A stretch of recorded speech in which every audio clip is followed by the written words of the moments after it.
بسم اللہ الرحمن الرحیم قال رسول اللہ صلی اللہ علیہ وآلہ وسلم اذکروا موتکم بالخیر۔ اللہ کے رسول حضرت محمد مصطفیٰ صلی اللہ علیہ وآلہ وسلم نے ارشاد فرمایا ہے کہ جب تمہارے درمیان سے کوئی گزر جائے تو اس کا تذکرہ خیر کے ساتھ کرو۔ یہی وجہ ہے کہ جب ہم اپنے کسی عزیز کو رخصت کرتے ہیں تو نماز جنازہ کی آخری تکبیر میں کہتے ہیں اللہم انا لا نعلم منہ الا خیر، اے پروردگار ہم اس کے بارے میں کچھ نہیں جانتے سوائے خیر کے۔ تو آئیے تھوڑی دیر تذکرہ خیر کرتے ہیں اس عظیم ترین شخصیت کا جو مفسر قرآن، مبلغ اسلام، مورخ حدیث کربلا، معلم اخلاق، مبصر ادب، کعبہ شعر و سخن، قبلہ ارباب فن، یعنی علامہ طالب جوہری صاحب قبلہ تفسیرہ۔ ایک عظیم ترین تہذیبی اور ثقافتی روایتوں کی امین شخصیت تھی علامہ طالب جوہری کی شخصیت۔ انہی نے ساری زندگی عزائے امام حسین میں صرف کر دی، ساری زندگی اہل بیت علیہ السلام کا تذکرہ کرتے رہے۔ میں نے مختلف چینل پر علامہ طالب جوہری صاحب قبلہ کے حوالے سے گفتگویں کی ہیں۔ ظاہر سی بات ہے کہ تعزیتی کلمات اور مختلف جہتوں پر گفتگو کر چکا ہوں، تو میں چاہتا ہوں کہ گلوبل حسینی مشن کے اس پروگرام میں ایک نئے وصف پر گفتگو ہو۔ جو گفتگویں ہو چکی ہیں انہیں دہرانا نہیں چاہتا۔ تو آئیے علامہ طالب جوہری صاحب قبلہ کی خطابت کے حوالے سے گفتگو کرتے ہیں۔ آج علامہ طالب جوہری صاحب قبلہ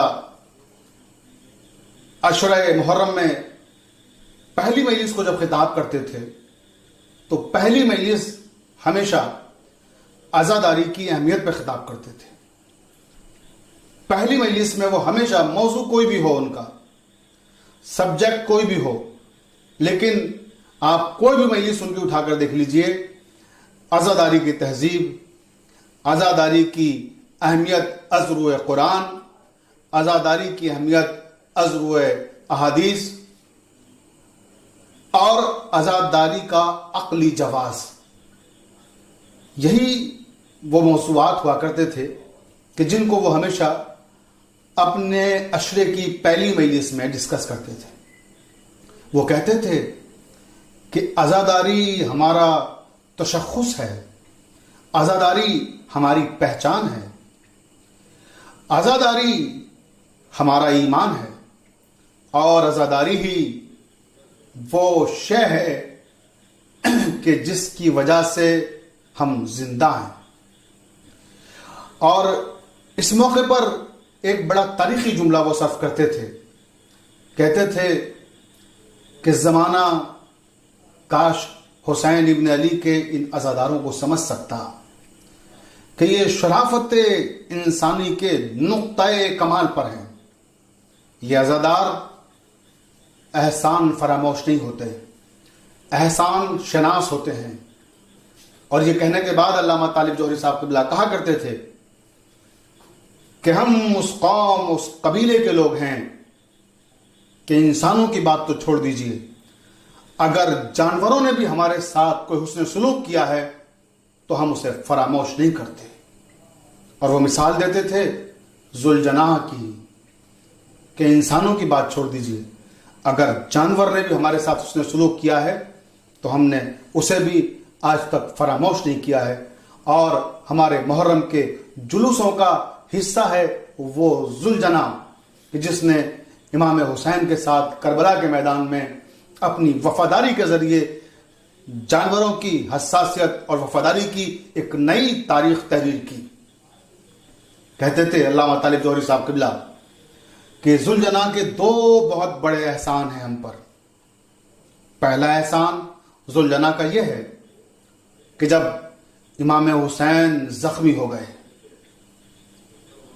پورے بدن میں تیر پیوست ہو گئے، 1900 سے زیادہ زخم امام مظلوم کے جسم اطہر پر تھے، اور جب زمین کربلا پہ آنا چاہتے تھے تو ذوالجناح نے اپنے قدموں کو جھکا دیا، اس نے اپنے پیروں کو موڑ لیا اور آہستہ آہستہ امام حسین کو کربلا کی زمین پر لے کر آیا۔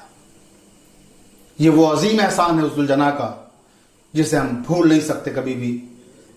اور پھر دوسرا احسان اس ذوالجناح کا وہ ہے کہ جب امام کی شہادت ہو گئی، امام کی شہادت کے بعد ذوالجناح کو لوگوں نے گھیر لیا اور لوگ چاہتے تھے کہ ذوالجناح کو بھی قتل کر دیں۔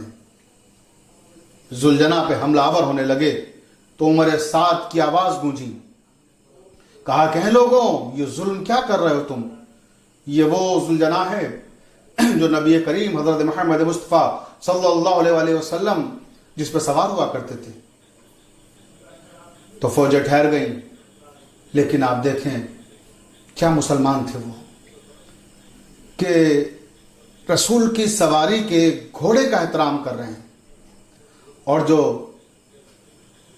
توشے رسول کا سوار تھا اس حسین ابن علی کا احترام نہیں کر رہے ہیں، انہیں قتل کر رہے ہیں۔ لیکن تاریخ کہتی ہے کہ ذوالجناح نے بڑھ بڑھ کے فوج یزید پہ حملے کیے، اپنی ٹاپوں سے نہ جانے کتنے لوگوں کو کچل ڈالا، فوجیں بکھر گئیں۔ پھر یہی ذوالجناح زخمی امام کے قریب آیا، اپنی پیشانی کو امام کے خون سے رنگا اور اس کے بعد خیموں کی طرف گیا۔ جب خیام کی طرف یہ پہنچا، در خیمہ پر ایک بچی دوڑتی ہوئی آئی، وہی بچی جو عصر عاشور کے وقت کہہ رہی تھی اے ذوالجناح میرے بابا کو مقتل میں نہ لے جا، وہی بچی آ کر ذوالجناح کے قدموں سے لپٹ جاتی اور کہتی ہیں ذوالجناح میرے بابا کو کہاں چھوڑایا؟ تو علامہ طالب جوہری صاحب قبلہ کہا کرتے تھے کہ ذوالجناح کے دو احسان ہیں، ایک امام کو اس نے آسانی کے ساتھ زمین کربلا پہ اتارا، دوسرا احسان سیدانیوں کو جا کر امام حسین کی شہادت کی خبر دی۔ تو علامہ طاہر جوہری صاحب قبلہ کا جو خطابت کا انداز تھا، جو خطابت کا اسلوب تھا، وہ انداز اور اسلوب بالکل منفرد تھا۔ عصر حاضر میں اس نہج کا کوئی دوسرا خطیب نہیں ہے۔ ہاں ان کا اتباع ضرور دیگر خطیبوں نے کیا اور ان کے طرز خطابت کو اختیار کرنے کی کوششیں ضرور کی، لیکن نقل کرنے والوں نے نقل تو کی مگر اصل ہوتی ہے۔ طالب جوہری صاحب قبلہ کی خطابت کی جب ہم گفتگو کریں گے تو ان کا جو طریقہ استشہاد و استنباط تھا وہ بالکل منفرد تھا۔ علامہ طالب جوہری صاحب کے جملے ہمیشہ ہماری سماعتوں میں گونجتے رہیں گے، اور نہ جانے ایسے کتنے جملے ہیں، کتنی باتیں ہیں کہ جو ہمارے ذہن میں تازہ ہیں۔ اب ظاہر سی بات ہے کہ وقت اس بات کی اجازت نہیں دیتا کہ میں آگے کوئی گفتگو کر سکوں، لیکن حسینی عزاداری پروڈکشن کا میں شکریہ ادا کروں گا کہ انہی نے علامہ طالب جوہری صاحب قبلہ تابصرہ کے سلسلے میں ایک ایسا پروگرام منعقد کیا کہ جس میں مختلف علماء، مختلف دانشور اور مختلف شعراء شامل ہو سکے۔